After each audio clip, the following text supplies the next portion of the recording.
তো hello guys, welcome back to my আমার Ninja থাড়ার মারগারা nut পড়ে গেছে।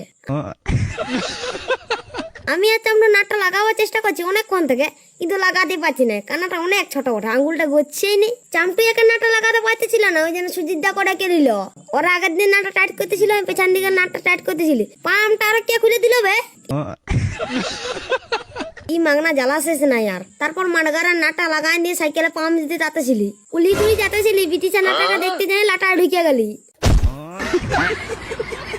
ও মাগো পেছনটা যাই তোর খুঁচাইলো না, বিটিছানার দিকে আর জীবনও ভালো নাই। তারপর সাইকেলটাকে উঠাতেছিলি, এ গেল এ পড়ে গেল যা। তারপর সাইকেলটাকে ঘুরে উঠাতেছিলি, এক গেল এ যা পড়ে গেল।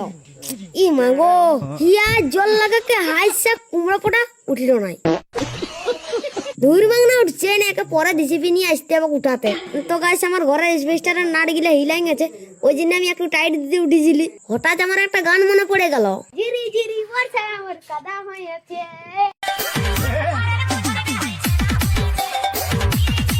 আমরা একটা লঙ্কা খেলা ঝাল লাগে, কিন্তু লক্ষ্মীকে ঝাল লাগে না। লক্ষ্মী লঙ্কার সঙ্গে লঙ্কার গাছকেও খাই লিছে। তো গাইস বলো তো এটা কি?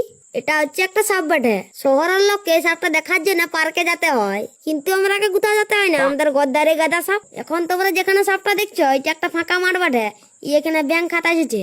তো ফাইনালি ব্যাংকটা সাপটাকে খাই নিয়েছে। আই দেখ পেটটা দেখো গিলছে। আরে না সরি সাপটাই ব্যাংকটাকে খায় না, ব্যাংকটাই সাপটাকে খায় না, সাপটাই ব্যাংকটাকে খাই নিয়েছে। তারপর ব্যাংকটা গিলে দিয়ে দেখছি সাপটাই নেজটাকে দমে লাগছে লুলু লুলু। উমা গলি লোগো পালা ক্যামেরাম্যান তোর দিকে আসছে। তারপর ছুটে আসে লাটা ঢুকে গেল সাপটা। তো গাইস আমাদের মাঠ সাফা করা চলছে, তার কিছু করার মধ্যে আমাদের খেলাধুলা শুরু হয়ে যাবে, কিন্তু আমাদের ব্লগটা শেষ হয়ে গেল। কারণ টাইম ওভার হয়ে যাচ্ছে, 2 মিনিটের বেশি ভিডিও করা যাবে না, 30 টাকার আমার ভিডিও আপলোড হবে না।